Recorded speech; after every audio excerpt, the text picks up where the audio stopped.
अर्थशास्त्र के उद्भट विद्वान, आर्थिक सुधारों के महानायक श्री मनमोहन जी मौन हो गए। उनके जाने से आर्थिक सुधारों के एक युग का अंत हो गया। उनके आर्थिक सुधारों ने देश के विकास को नई दिशा और गति दी थी। सहज, सरल, सौम्य, शिष्ट मनमोहन जी को मेरा प्रणाम।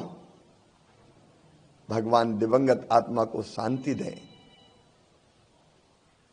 और उनके परिजनों को और संपूर्ण देश को ये गहन दुख सहन करने की क्षमता दें, यही प्रार्थना है।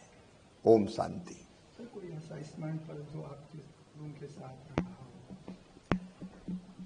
वे प्रधानमंत्री थे और मुख्यमंत्री के नाते मुझे उनके सानिध्य में रहने का सौभाग्य मिला था।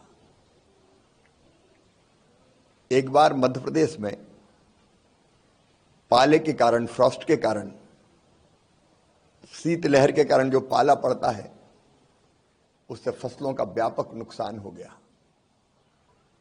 और हमने जब भारत सरकार से किसानों की सहायता करने का आग्रह किया, फसलों को जो नुकसान हुआ था, क्षति हुई थी, उसका आकलन करके, तो हमें यह कह दिया गया भारत सरकार की तरफ से कि पाला तो प्राकृतिक आपदा में आता ही नहीं है, इसलिए कोई राहत नहीं मिलेगी, राहत की राशि नहीं मिलेगी। मन बेचैन हो गया। मैं किसानों के साथ उपवास पर बैठ गया था। तब मनमोहन जी का फोन आया कि कभी आपकी हुकूमत भी आ सकती है, आप ऐसा मत कीजिए, दिल्ली बात करते हैं और समस्या है।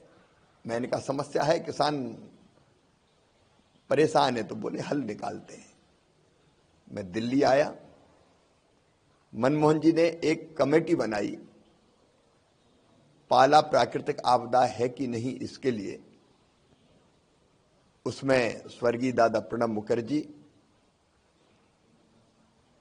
श्री शरद पवार जी, पी चिदम्बरम जी, उनके साथ मुझे भी रखा उन्होंने उस कमेटी में।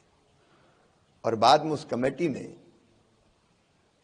साइंटिफिक आकलन करके ये कहा कि पाला भी प्राकृतिक आपदा है।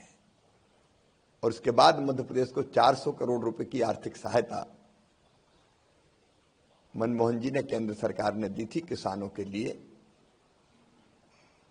तो वो जो जायज बात होती थी उसको सुनते थे और समस्या होती थी तो समाधान करते थे।